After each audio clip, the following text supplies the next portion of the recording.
It's NWO Chat Radio. From the foothills of the Shenandoah, welcome to NWO Chat Radio. Your hosts, Drygix and Protocon. Remember, you can always email or live chat from our website at nwochat.info. And now, here are your hosts, Drygix and Protocon. NWO Radio.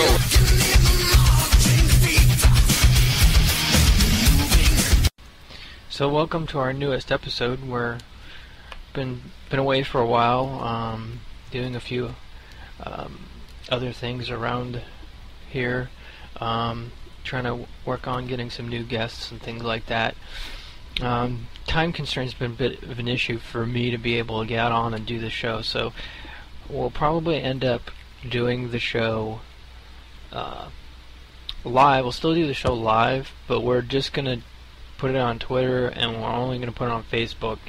So if you want to know when it's happening live and you can tune into it, add us on Twitter. It's at NWOChat, or on Facebook, it's facebook.com/NWOChat. And those are two locations that we're going to be broadcasting from when we do our show, and then we'll just put the podcast link up at the end. And I'm actually pretty pleased now that we've got Pro's back, so I've got my co-host back. Yay! Yeah, yay. And so, tonight's topic of discussion is security. So we're pretty excited about that one. But let's first go into some of the latest news and goings-on since last time we've done our show. It's been a little bit of a, with the whole, we had a discussion, I think, with Saki at one point, probably a month ago now, about Iran, and Iran still seems to be in the news. Yeah, I was reading a couple of articles about that, and they it just seems like this has been going on for years, and they keep building it up and building it up, but they'll toss it around the news for a little while. And one of the articles that you sent me earlier was the same people that passed the NDAA were basically passing a law that they were supporting Obama if he wanted to do any kind of military action against against Iran's nuclear facilities. Well, which one was that? That was the one with what? What is it? Lindsey Graham and what's his face? Yeah, Lieberman. Yeah, they had old Joe Lieberman. Sounds like droopy every time he talks. Yeah. So, let's see, what is it? Iran, one of the articles I discovered this week was Iran warned Israel not to attack its nuclear facilities. So, it seems like things are just kind of lining up, and I'm seeing a lot of stuff that's talking about a March kind of time frame, that either by the end of March to the early April that they'll do something. Israel will do something with Iran militarily, and that sounds pretty scary. Yeah, well, the thing of it is if Israel attacks Iran, that's just going to drag us into another 25-year war. I mean, and then the Soviet Union, the Russians, they're backing Syria and Iran, and it's gonna be a big issue. And really, the United States, Israel's going to mess around and drag us into a war that we're not financially even stable enough to even do right now. We don't have the money, we don't have the people. People are tired of this war that we've been fighting for going on a decade now. Yeah, it's a decade. But the thing is war's profit, and that's something that that they'll help boost the economy, or whatever gibberish they are telling us today. Oh yeah, I mean they'll try to spin it and make it as politically palatable as possible, but in the end we can't afford it. It's just it'll bankrupt us, which we're already bankrupt, so I guess it doesn't really matter. Yeah. So, what is tonight's topic? Tonight's topic is what, security, right? Yes, security and the various aspects of security.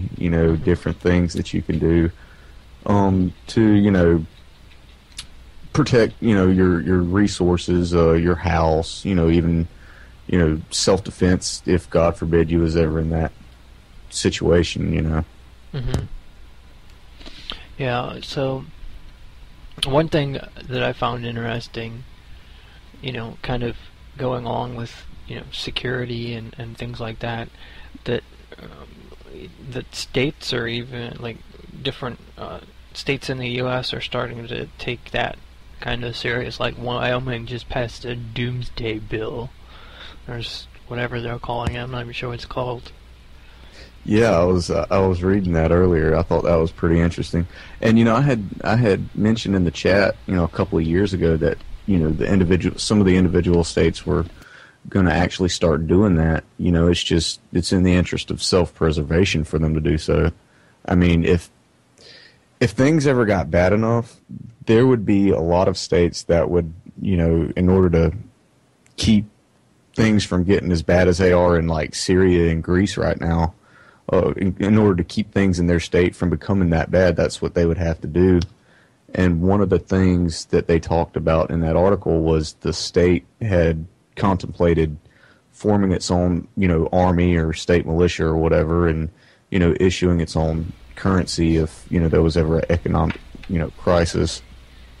Yeah, I think that's kind of interesting because, I don't know if you watch TV shows or not, but I don't know if you remember one called Jericho that was on some years ago. That's kind of what happened in that. They ended up canceling the show midway through, but then they did like a 2 or 3 hour series finale or something like that, and it showed the different states broken up with different people vying for power. Each one had made their own currencies, and it was a pretty interesting movie, or TV show, but unfortunately it didn't get to full completion because I guess not many people were interested in it at the time. Oh yeah, I mean it's scary to think about that, but that's actually where this country is headed in the next, not even 10 years if we don't do something to get, our government back on a fiscally responsible, path.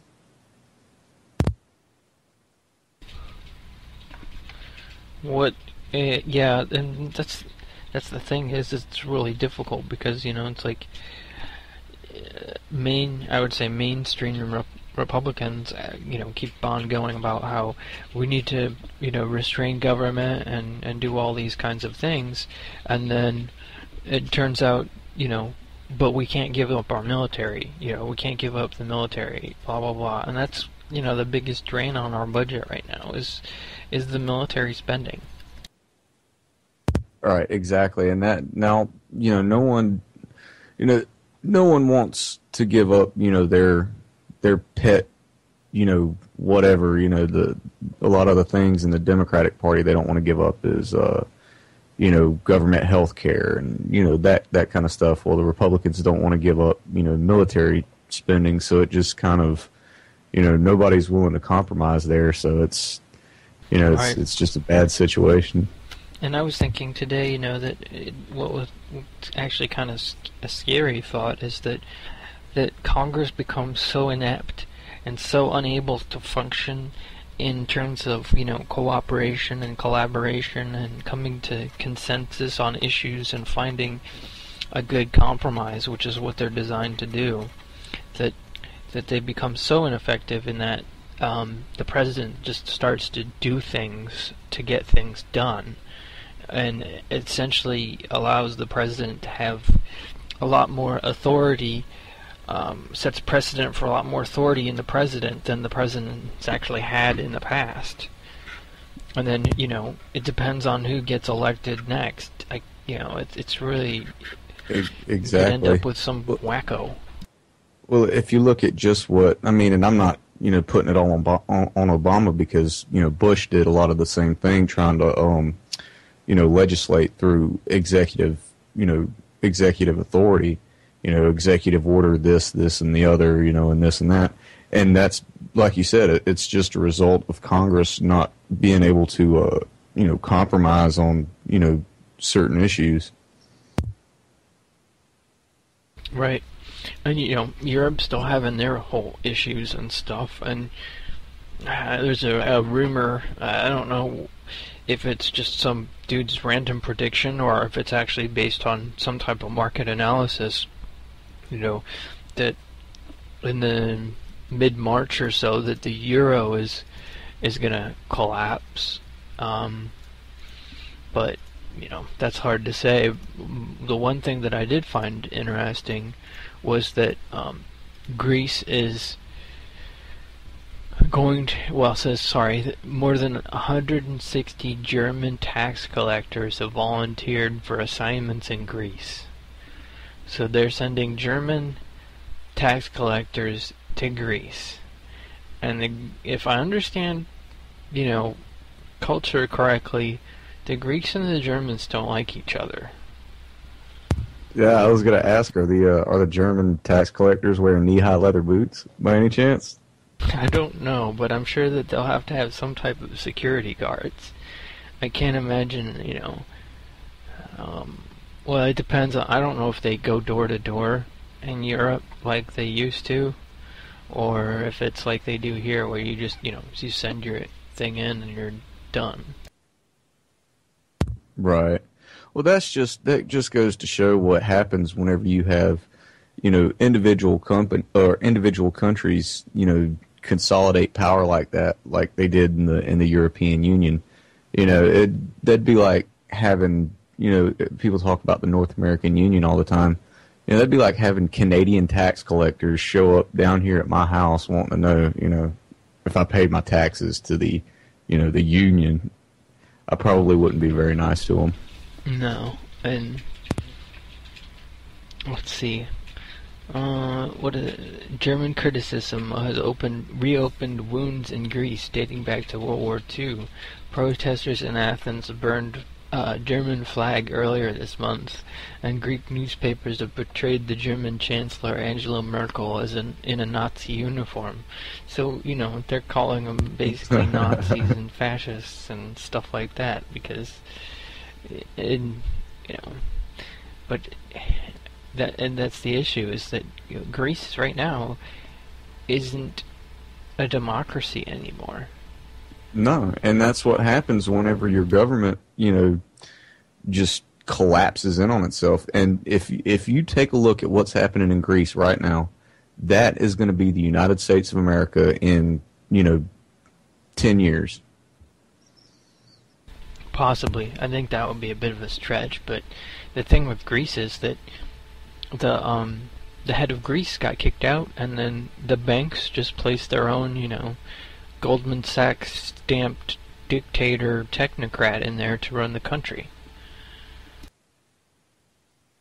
Oh yeah, and it's completely ridiculous. I mean, and that's why, whenever we talk about, prepping and stuff like that, the people that take it upon themselves now to prepare for that whenever it happens are going to be the people that aren't really going to have to worry about it, whenever it does, because they're going to have set themselves up, in such a way that, it'll be hard, but they'll be able to, maintain a reasonably comfortable lifestyle as long as you go ahead and start putting in the work now.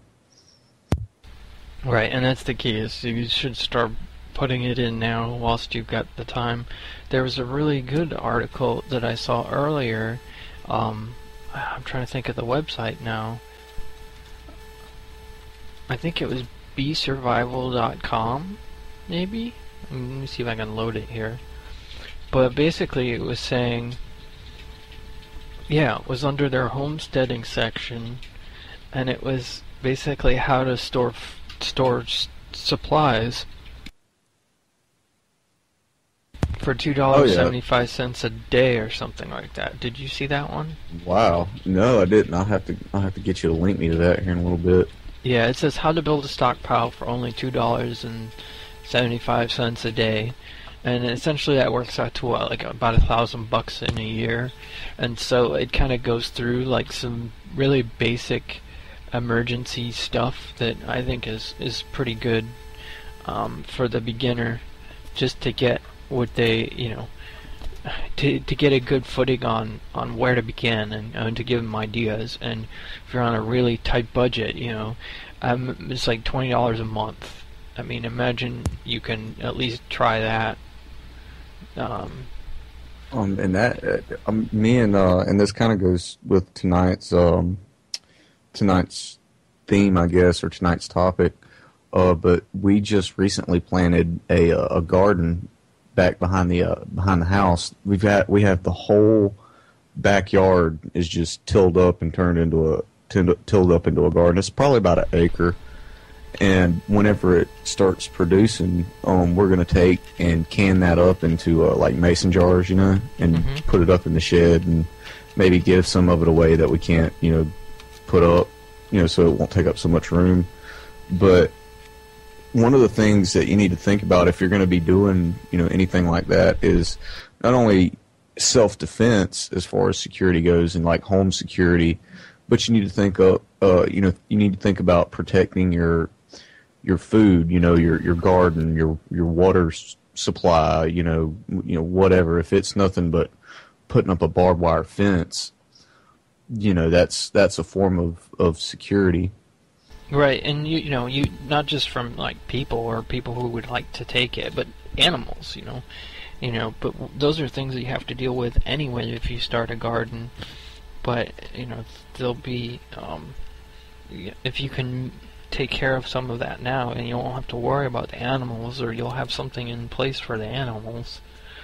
It's just when you get to the point that, something in society's gone wrong and food starts becoming scarce and people start thinking about taking your food, you want to have, what do you call it? Early warning stuff, set up so that you can tell if someone's coming or something like that. Right. Well, one of the things I've been thinking about doing, I wanted to actually put up a razor wire fence around the house, but I was informed by the county that I couldn't do that. They said something about legal issues, and you have to have a license to get razor wire. So I was like, well, I'll just get like some regular chain link fencing and put some barbed wire up there if I had to. But what I'd like to do is put up a like a chain link fence around the house, and then set up some security lights, like on each side of the house, like on all four corners of the house. Well, my thing is I wouldn't necessarily do a chain link fence unless I was going to plant like a big hedge along it, because you want to be able to obscure anyone from looking in. Because then they can't see what you've got. And, the old saying is out of sight, out of mind.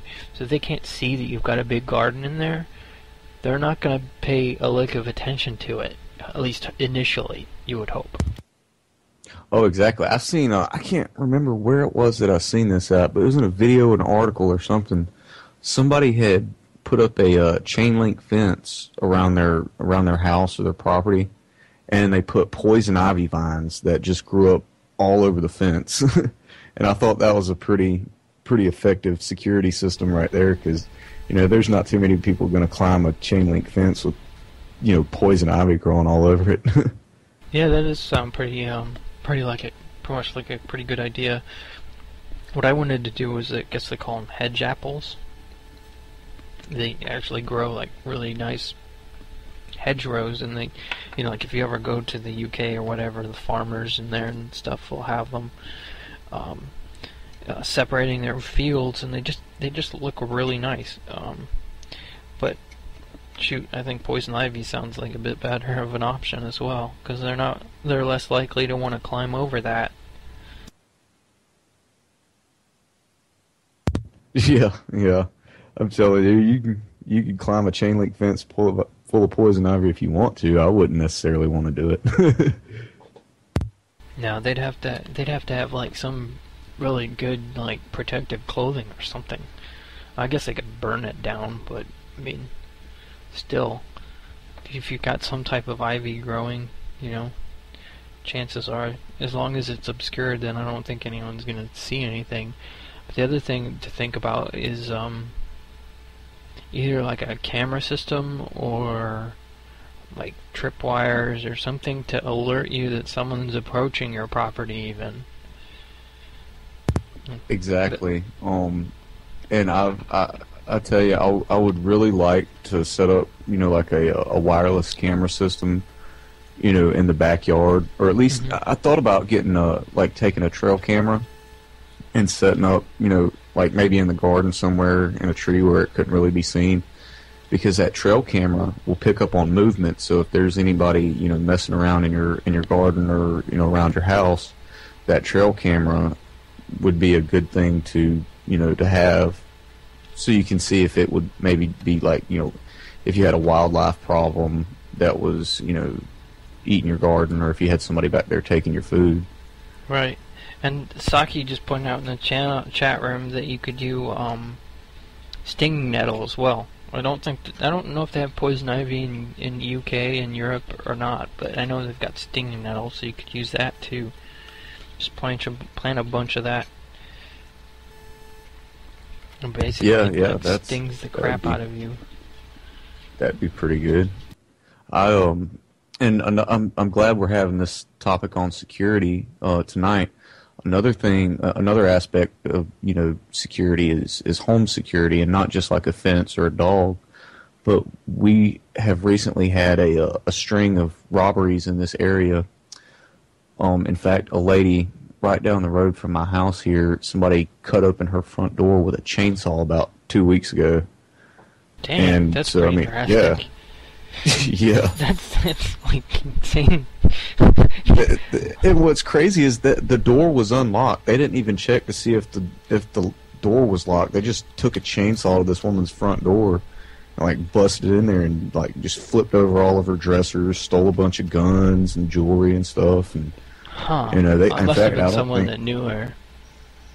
Well, the thing is, it's been like a crime wave. There was one down the road from my house, and then there was like two more that same day, like home invasions, right? In this general area around here. Yeah, it's kind of interesting because I remember reading, what is it, Farfel, on Frugal Squirrel, when he posted his little thing about what was happening in Argentina. I think he said that that being rural wasn't necessarily that great in like a collapse kind of thing, because it's easier for you to get robbed and easier for them to get away with it without the police showing up and ruining it for them. Right. And so that kind of sounds like your situation. Yeah, I mean, and like by the time the police show up, because our county is a very rural county, we have very small police force around here, and they might be on the other side of the county. If something happens, like it took them 5 minutes just to get over here, and they were only a couple of miles away whenever they got the call. I mean, in 5 minutes they're in there, they're out, and they're gone before the police ever show up. Wow. Yeah, I mean that sounds. If I were you, I'd be doing like one of those game cams or something like that as well, just to, have that like slight protection, even if it's just pointed at your front door. Right. Well, I tell you what I did. Is I, as some people in the chat may know, I invest heavily in, firearms and stuff like that. What I did was I put several handguns in hidden, easily accessible locations in my living room, and in my kitchen and different areas around the house where if I'm, in the kitchen one day and somebody kicks open my front door, I might not necessarily have time to, go get something off the gun rack. I can just reach over there in my, utensils drawer where I keep my forks and stuff and pull out a 38 and, defend myself like that, in that kind of a situation. So going with that discussion, how do you like, if you've got young kids or whatever, how do you protect them or train them not to touch your guns if you're leaving them around the house in different locations? Well, as it sits right now, my son is just now, I have a son, he's 1 year old, and he's just now learning to walk. So, I mean, right now, as long as I can keep him up out of the way where he can't physically get to him, it's not a big deal right now. But as he starts getting older and he starts, noticing things, I'm going to have to start, teaching him about, firearms and firearm safety and what he can't do, what he can't touch, things like that. Growing up as a kid, I remember my dad used to leave, his firearms all over the place. He had a little 380 that he carried to work with him because he worked in a particularly bad neighborhood, and he always used to come home and he'd set that 380 on the mantle. It was up high enough as a kid where I couldn't get to it. But then as I got older, and I knew more things about firearms because he had always, taught us about shooting and things like that, I knew better than to reach up there and mess with that gun because he would have known if it had been fouled or touched or anything like that, So it's all about part of it. Part of it is just keeping them away from them at an early age, when they don't know any better, and then just building them up, as they grow older, teaching them about firearm safety and firearms. Don't make them afraid of them, but instill a healthy respect for what that weapon can do. Right. So that makes sense. I don't have that problem right now, so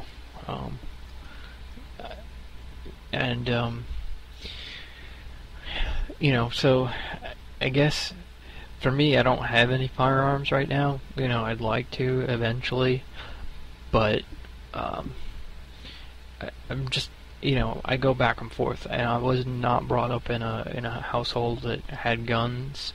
I was brought up in a country that didn't allow guns for the most part. I mean, the UK has banned handguns, and I think the only guns that you're legally allowed to use are like single-shot shotguns for hunting, and that's about it. Right. So, it's, the... Well, look I find at what it fascinating happened. the whole gun culture here in the United States compared to everywhere else, and I've thought about it, internal debates and whatnot, and it makes sense why you would need something here because you're so far out from being able to get help to assist you if someone attacks you or anything like that. Wasn't it last year, or I think it was last year where they had all the riots over there in London where people were looting and just running into people's houses while they were still inside and just taking everything they had. There was like just mobs of people just looting and rioting throughout London, and I said to myself, that is a testament to what happens in a country where people are not armed to the teeth. Because I could just about guarantee you that if something like that happened in America, well, actually, it did happen in America, in New Orleans, and there was people, I've talked to guys in New Orleans after Katrina, where he held off an entire mob of looters with an assault rifle and, just his little rations that he had on the roof of his house. Because they were just coming up the street, just stealing everything that anybody, that wasn't nailed down.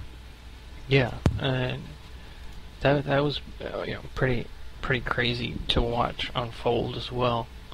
And so my thing going back to like houses and stuff like that, what I would like to do is to get like some, I've got a pretty decent length driveway, and you can't see my house from the road because I've got so many trees in front of it. So that provides me with some protection. But I was reading something, I think it was to do with, it's that article, Living with Snipers, the reality of collapse, which we'll post to the site, but it's, talking about snipers and how, it's in Syria specifically, and how they'll come, they're doing street sweeping now, and these two guys ended up in a burned out building in the basement, and he watched people go door to door, killing, basically killing whomever was there, raping women, whatever.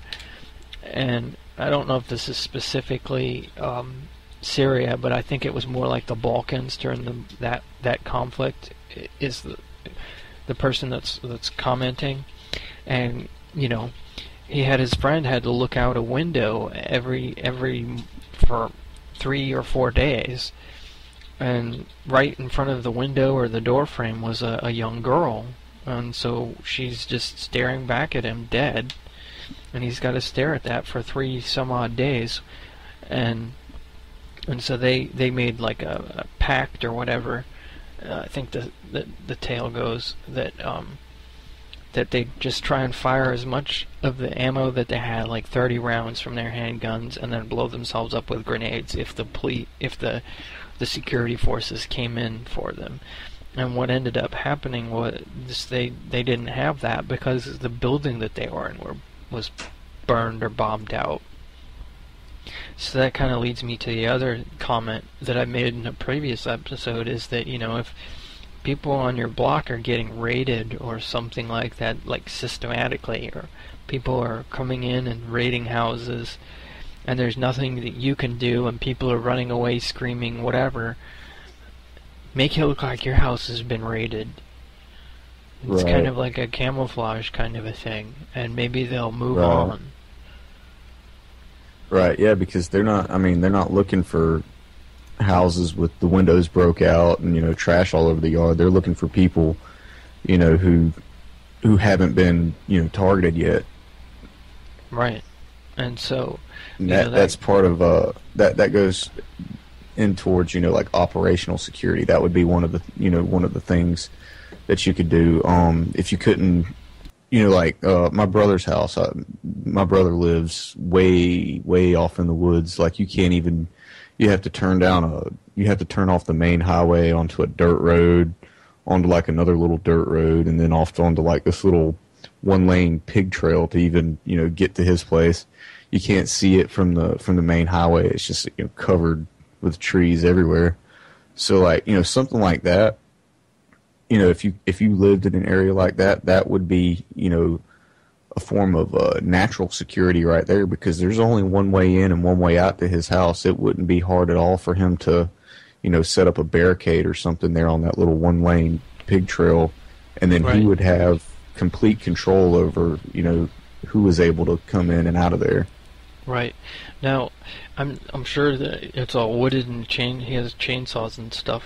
My thought is that, you could chainsaw a tree down in the road, then no one's going around that. Especially if it's a wooded bottleneck. Because we have a road in our area, a subdivision's relatively rural, so we've got a lot of trees. But there's a dirt road that's near our subdivision that has trees on either side, so you could take down a tree in the middle of the road and no one's getting around it except on foot. So that slows them down. So then if you've got warning systems or tripwires like in the woods or something to show them advancing to your position, especially if they're like numbered, like alerts that go off, like a certain alarm goes off each time they pass a marker or something, then you can kind of gauge how close that they're getting and stuff like that. Anything that you can do to discourage a potential threat is well worth considering. I mean, if it's like I have a there's on my particular street, there's only one way in and one way out. It's just a little 2-lane road, and it meets up at a 4-way intersection.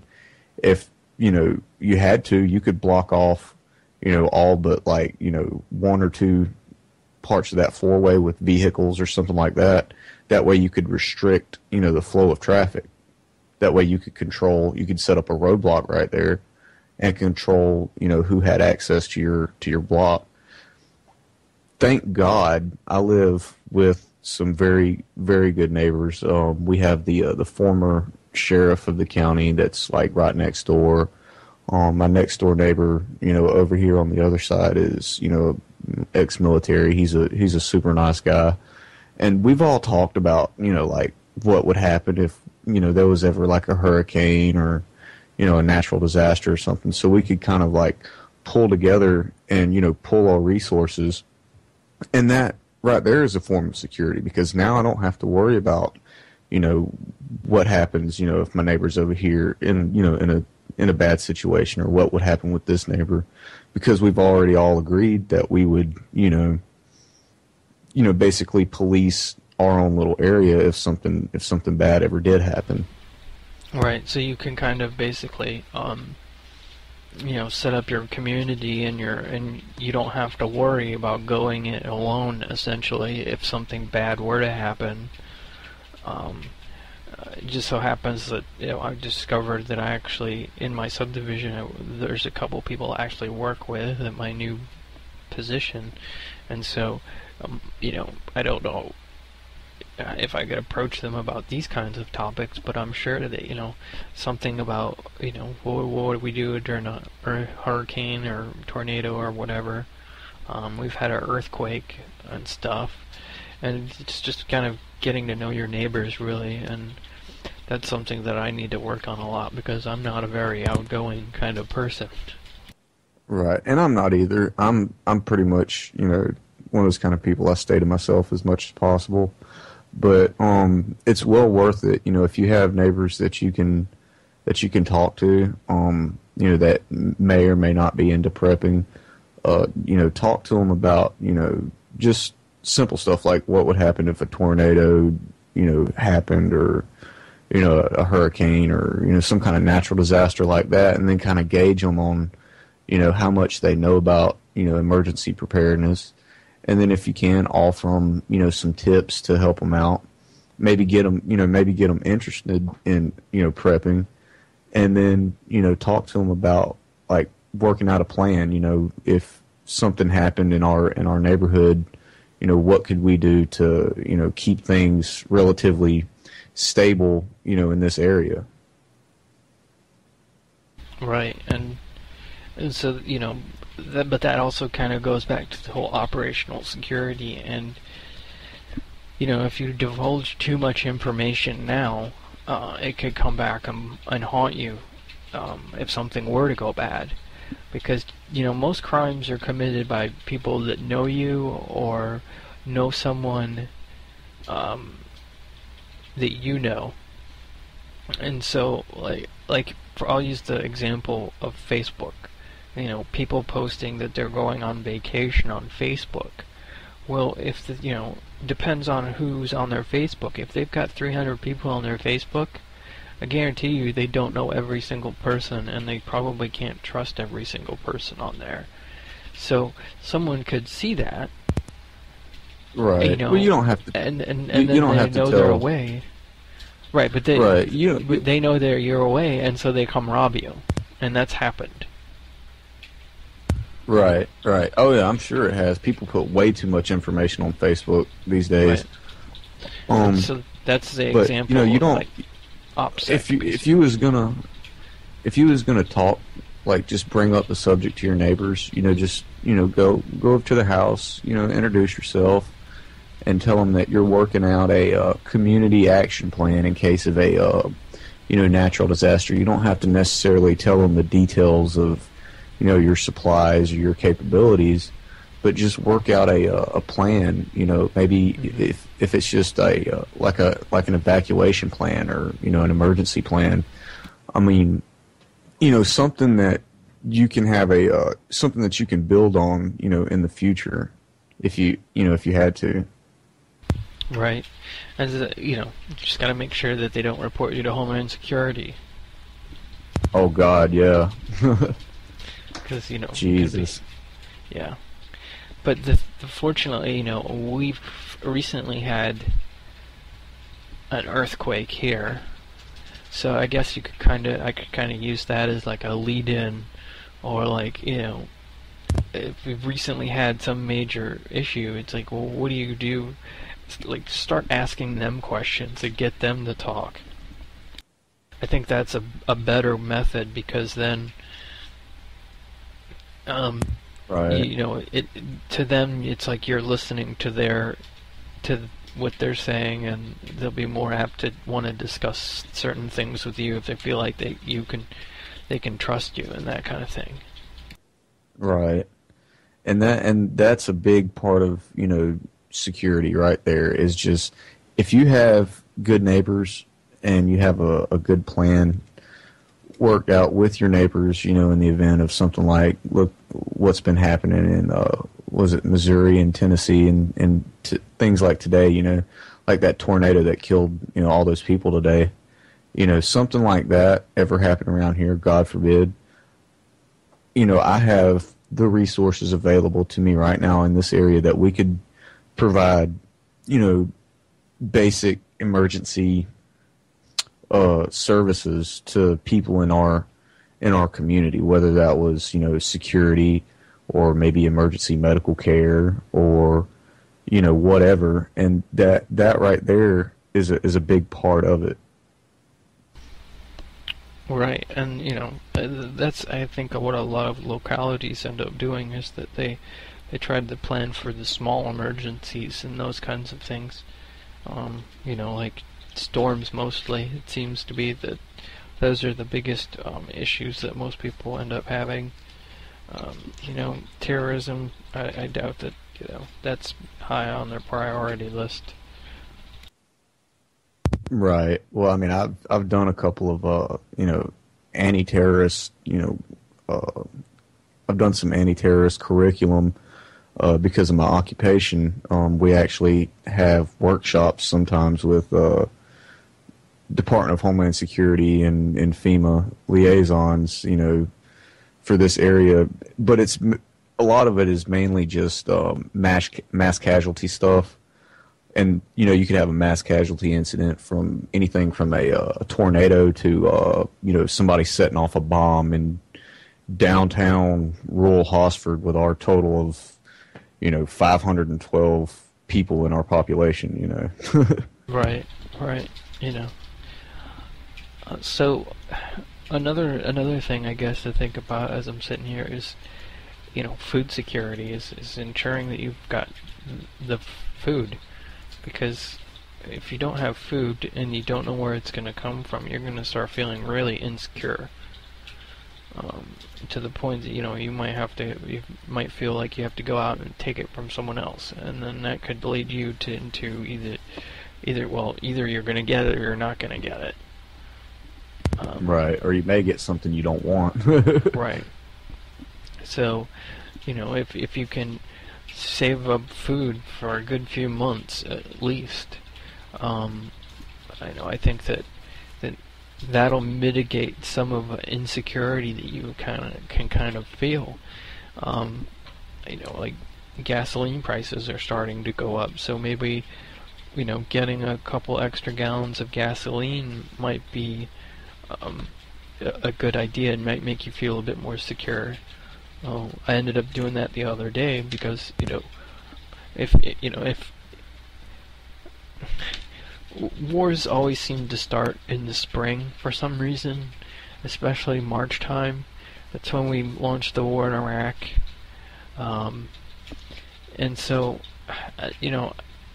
my thought is that, okay, if something is going to happen with Iran, then I want enough gasoline to get me out of my location.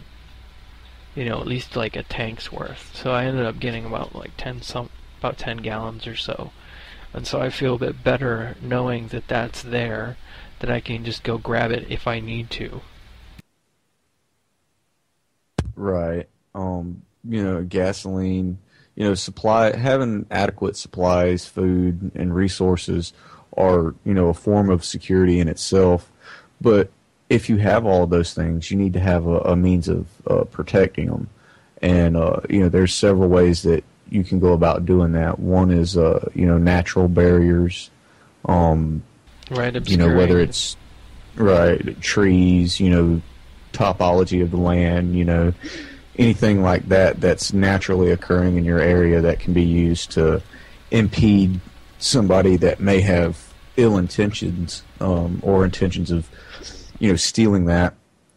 And you can also have, like fencing, physical security, barbed wire fences, and then if all else fails, have a firearm, have a weapon, have something that you can use to, if it ever came down to it, because in a lot of situations, your food and your resources, that's your life. If you don't have those things, you will die. Right. So, it really is something that you need to think about. And there's different, different people may have different needs as far as, personal defense. Some people prefer not to use firearms. Some people prefer to use, other weapons. I was watching a episode of Doomsday Preppers last night where this guy had a tomahawk. That was his weapon of choice, and he was actually pretty good with it, as far as throwing it. And he had like a something that he called a throwing stick, where he like carved out a piece of wood and could take out water jugs at 25 yards with it. Jeez, I didn't get to see that episode. That sounds pretty funny. Was one other thing, it's like, with all this talk about security and that kind of thing, is that, okay, so you've got your house sorted out and your food situation sorted out, so you're feeling pretty secure. The other thing you can do is to start exercising and maybe take like some kind of combat defense class. I think that that'll help boost confidence, and you'll feel better. You'll be more physically fit and stuff like that. Oh yeah, I mean, there's actually classes that you can take that offer various combat skills that they can teach you, and that's one thing that I forgot to mention about the firearms is if you have a firearm, just going out and buying a gun does not make you secure, because you can actually become more of a liability to yourself if you have a firearm and don't know how to properly employ it or how to properly use it, because that makes you not only dangerous to yourself, but it makes you potentially dangerous to other people who may not necessarily be combatants at all. So if you're going to have a firearm, then you need to take the time to learn how to use it, be comfortable with it, know when to use it and when to leave it in the holster, how to there's so many different aspects of firearm safety and personal defense training. We could do 5 episodes on that by itself, but it's really important, and I cannot overstress that enough, that if you're going to have firearms, you need to at least take some sort of firearm safety defense training class. That's like they offer one not too far up the road from here, and they teach you not only how to use your handgun in a defensive situation, but also how to use firearms in a team situation, like if you was having to defend yourself with somebody by your side. Right, and that's something that that's kind of why I haven't gotten anything, is I'd rather have a class, to be honest. Something that I understand, what the rules are of firing a gun, of owning a gun, what laws are, how to properly clean it.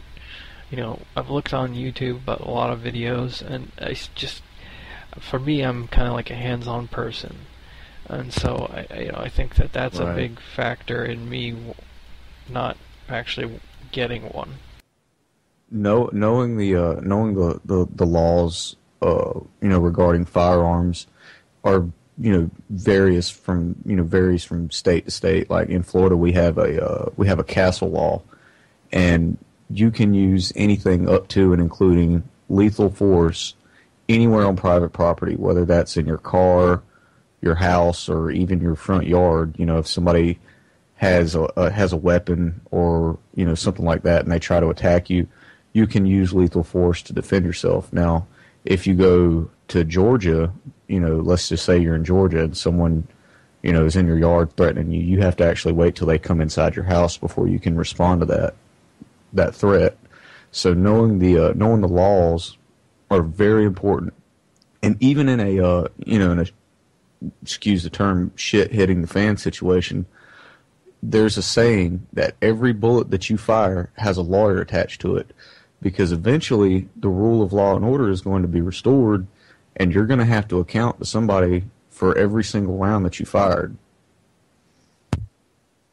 Right, that makes sense. I mean, so even if things go kind of chaotic, you eventually down the line, someone's going to start asking questions about what happened and what occurred.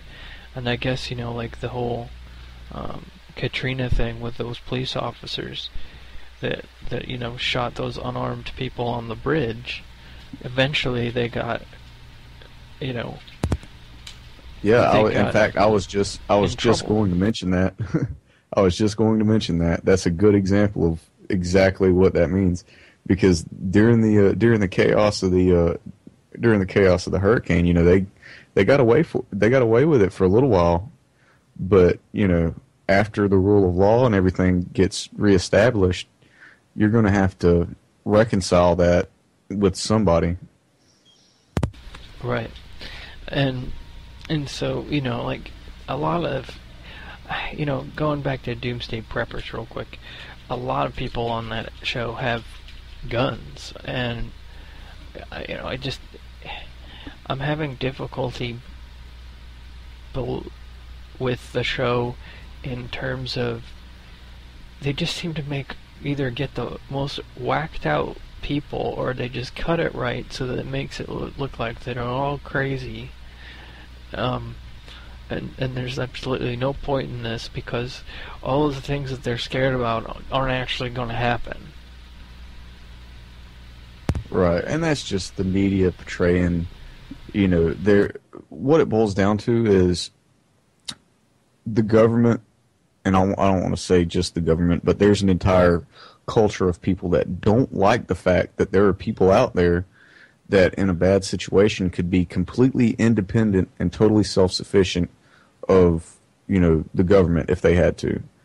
And that's exactly the reason why the Department of Homeland Security discourages such things, because the more independent you are of them, the more control they have over you in that situation. Right. And so, like, I haven't seen the episode that was on the night before, but the trucker that they had on there, I thought that was pretty funny, because he went and bought like cargo netting for his truck from like a sporting goods store, when he should have bought it from like an army surplus store. Because I got the same size cargo netting for like $20, and he must have paid like, I don't know how much he paid for his, because he was talking it's like it can cost like $1,000 some odd to cover his truck. Yeah, it's ridiculous. I was reading somewhere, I can't remember if it was on Facebook or what exactly, but the Department of Homeland Security actually, if you shop at an army surplus store, you are a potential domestic terrorist. Where was that at? Oh, I remember seeing that. I'd have to pull it up. It was on an article, but they had like a list of things to watch out for, if you like one of those if you see something say something deals or whatever. Right. Yeah, so now if you buy surplus, let's just say you buy surplus ammunition, you're a possible domestic terrorist. The other thing that I heard today is that the Discovery Channel is now doing a TV show along the same lines of this podcast. It's called Doomsday Bunkers.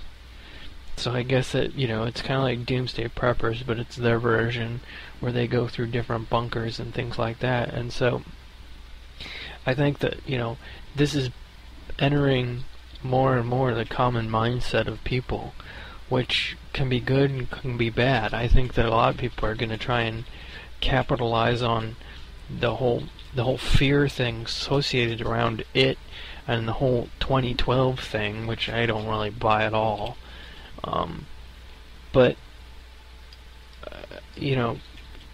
I think that that's going to just keep increasing and increasing. So what you'll end up seeing is that stuff that you would normally use for emergency and disaster preparedness supplies and tools and things like that are just going to keep going up and up.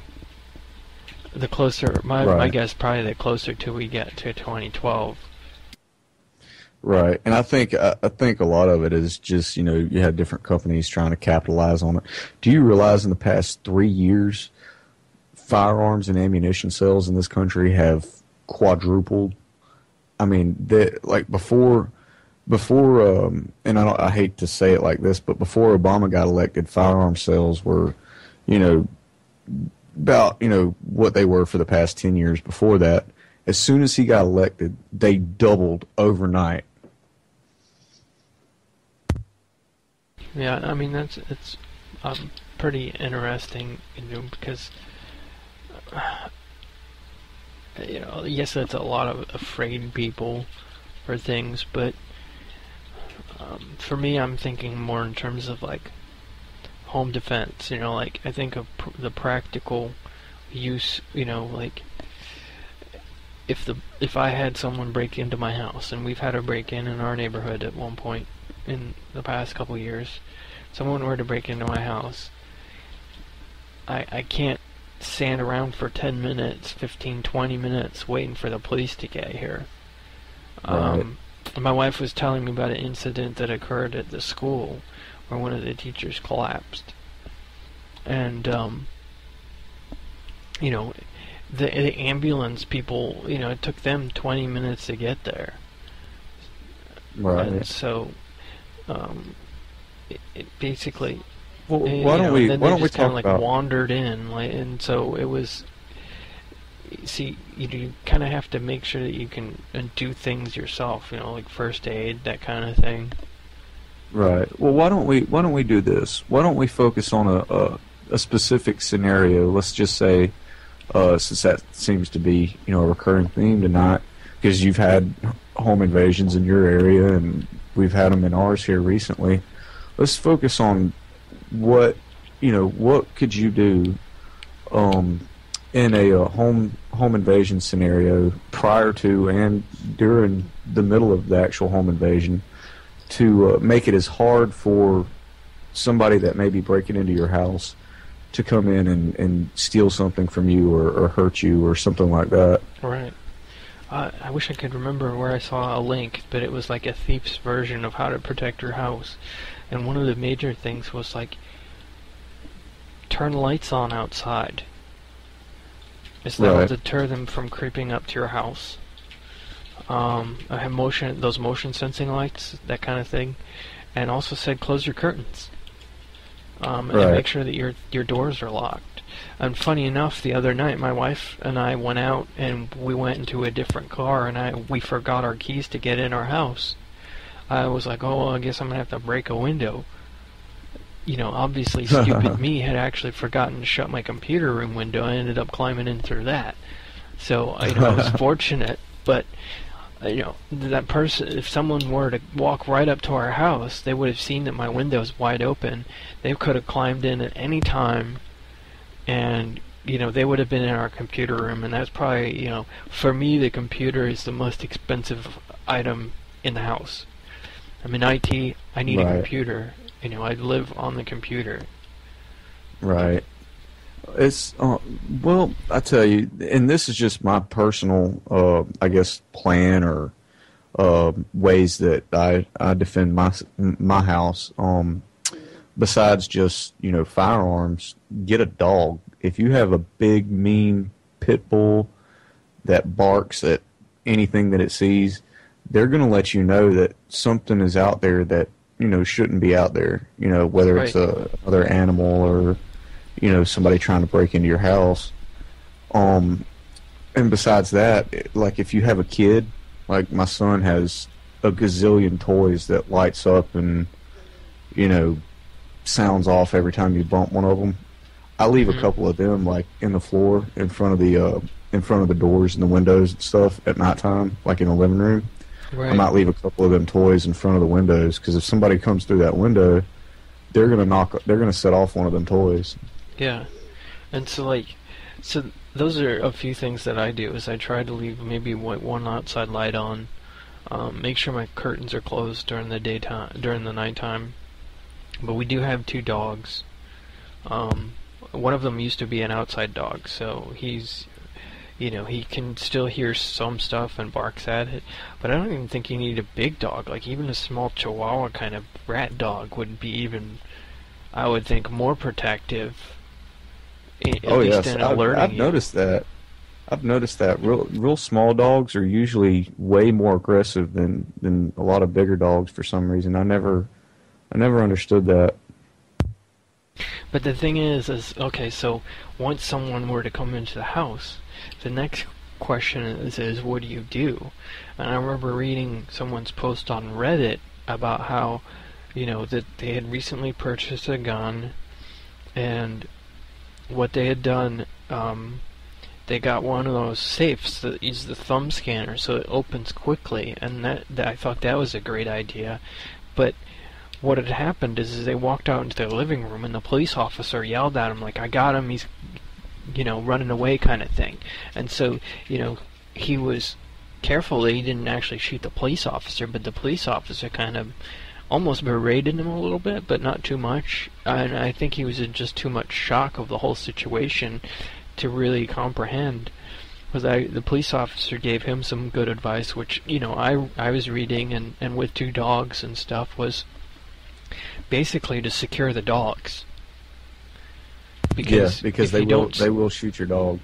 Yeah, the police officer, might shoot your dogs.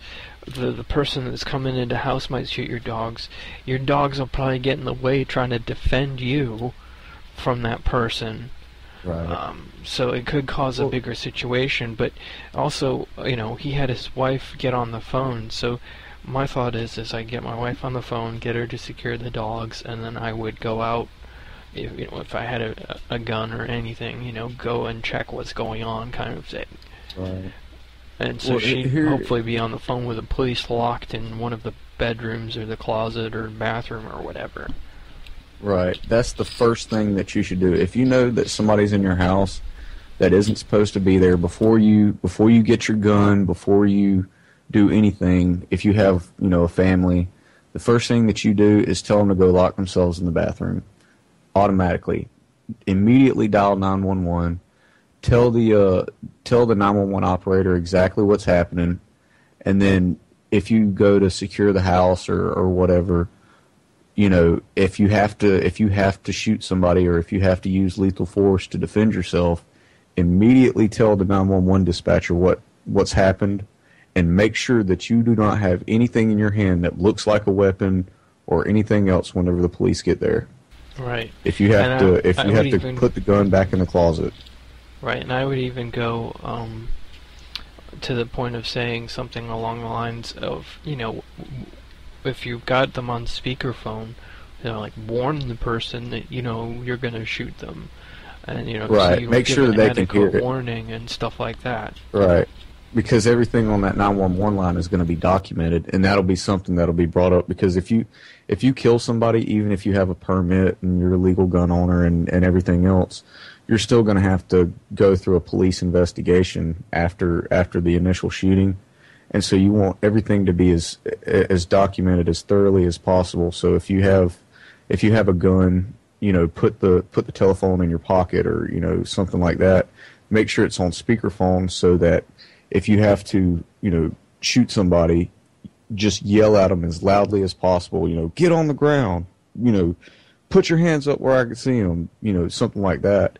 And if they don't comply, put 2 rounds through their chest. If they do comply, then hold.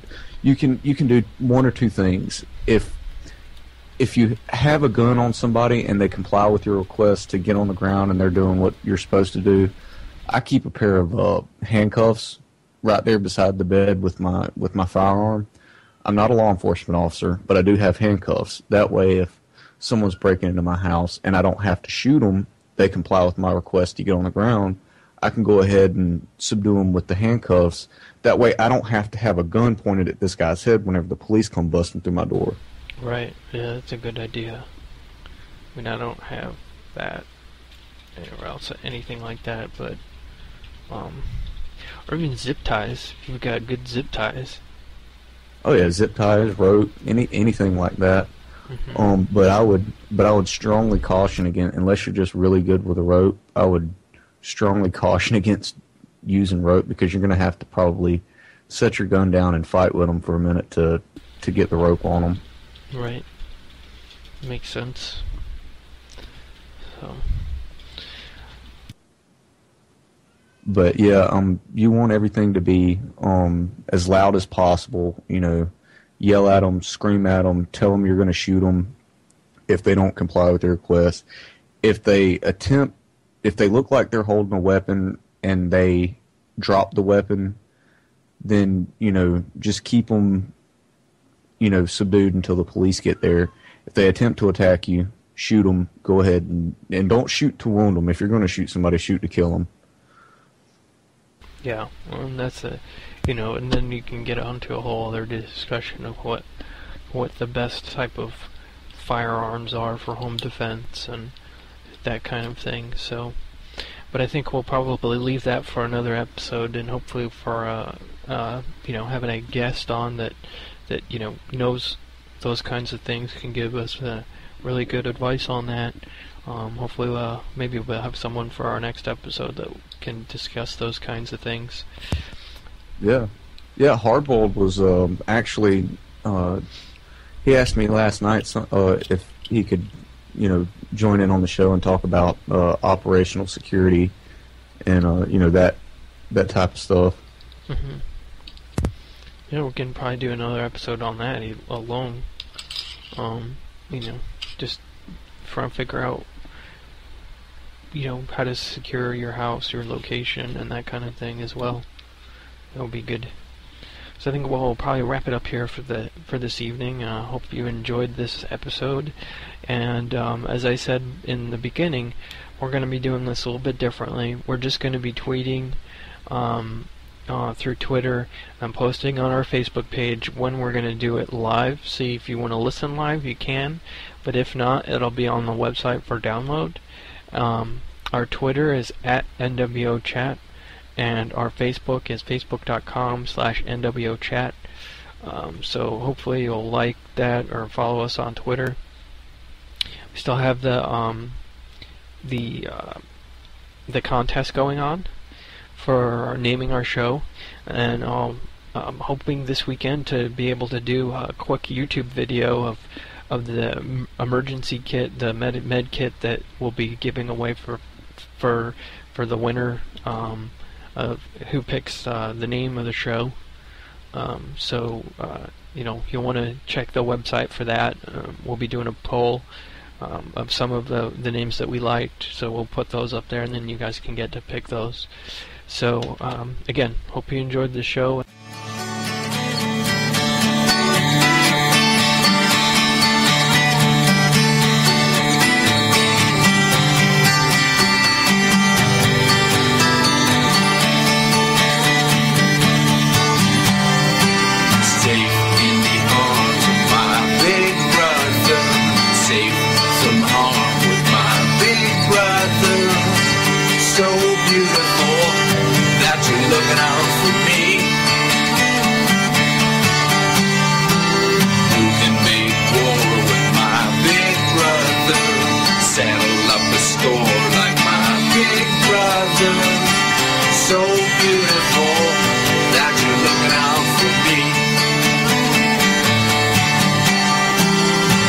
Brother's eyes keep me safe all the time.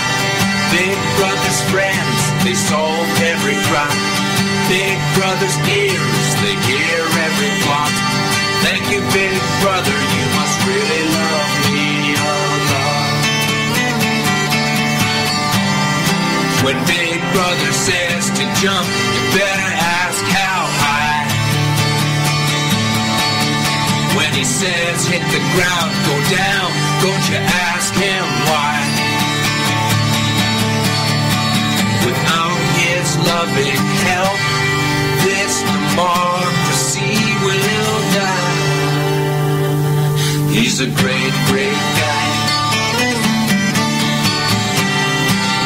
who keeps us healthy like my big brother, who keeps us wealthy like my big brother. So beautiful that you're looking out for me. Who loves our children like my big brother, a mentor, a grandpa, a mom, and a father. So beautiful that you're looking out for me. Big Brother keeps watch on me every day. Such a great value for the taxes that I pay. Watches me at work, at home and at play. People shouldn't think for themselves now anyway. When Big Brother says to jump, you better ask how high. When he says hit the ground, go down, don't you ask him why. Without his war on terror, more innocents will die. He's a great, great guy. La la la la la la la la la la la la, Big Brother.